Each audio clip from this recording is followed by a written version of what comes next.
People think very often, but they are listening to their intuition. And then they will say, Guruji is talking through me. This is a stupidity of people. Very often you see that and you keep seeing it, especially those people which is on the spiritual path. They think of themselves being too superior than anybody else. They listen to the mind. Their mind is still very much into the same state which they were outside. Just because they become spiritual and then they have heard that there is something called intuition, we should listen to it. It's a process that you have to go through. To be able to listen to your intuition is not just happening from one moment to the other. The intuition is not something which just pop in just like that. Very often it is there, but yet you are not aware of it. It is there, but you are not there. So many things you do in life, you do it in a state of unconscious. What do? You do everything. You are in love. You are in love because love just happened. You hate. Why hate? Because it just happened. In life, whatever you do, things are just happening. But you are not, if you ask somebody, have you done all this with a deep consciousness? Were you conscious fully when you were doing something? The answer would be no. Because if you were fully conscious about what you were doing, the outcome would be completely different. The outcome of fully being aware of whatever you're doing in life bring you to a certain state of awareness. And that state of awareness means that there is a certitude into it. There is a certain,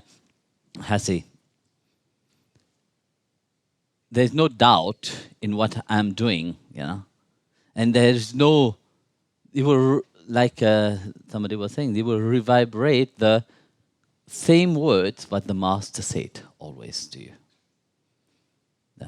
If that doesn't connect with each another, if you see that whatever delusion is going into your mind and thinking that this is an intuition, then you will always, how can I profit from the situation? What can I do to gain more from that situation?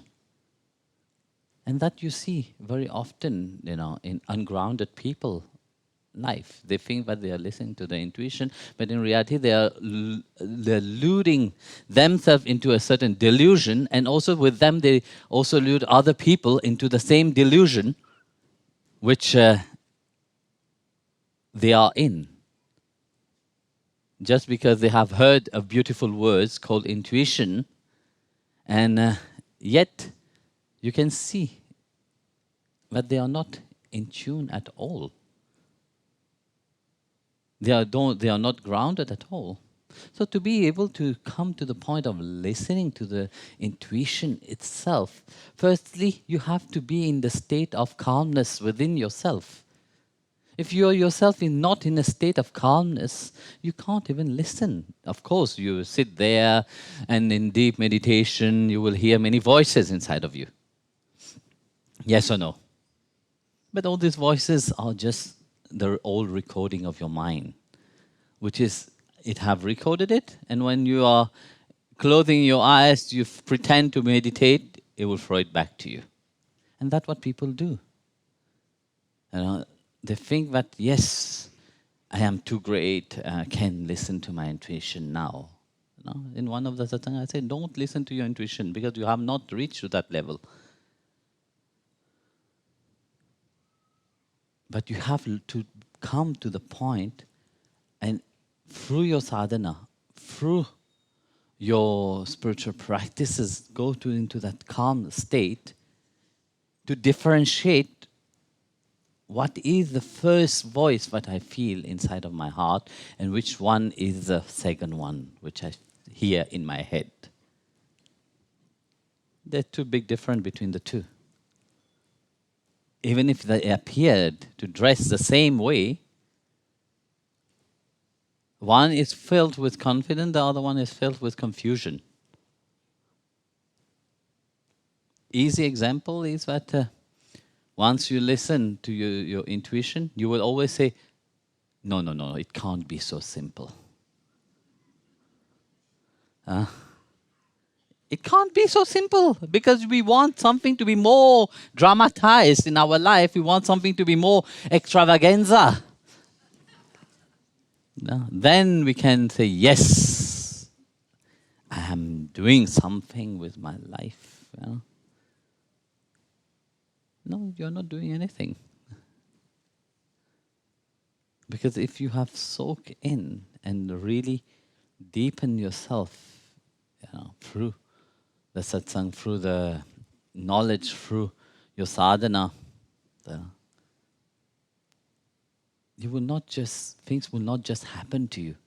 There will be deep awareness in what you are doing. You know, you will do it with that deep certitude.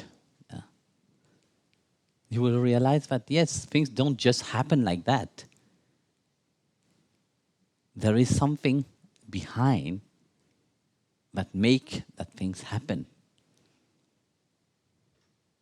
And how do we go? We go just like that. Oh yes, I feel in my intuition. And then of course, when it is not the way it is, we can always find another solution. We can always find an excuse for it. Guruji said it like that. It's a test or this and that. Yeah. Well, you see, this is the problem. That's why you need to be able to listen to one intuition. It takes time. It takes deep investment, you know, into diving into yourself. First, you have to become calm into yourself, you know. You have to attain to that state of calmness. Then you can listen to your intuition. Because then when you listen to your intuition, you will see, but there is no difference between the Guru's voice and the voice that I'm hearing inside. There is no difference between the distance is not there anymore. You know?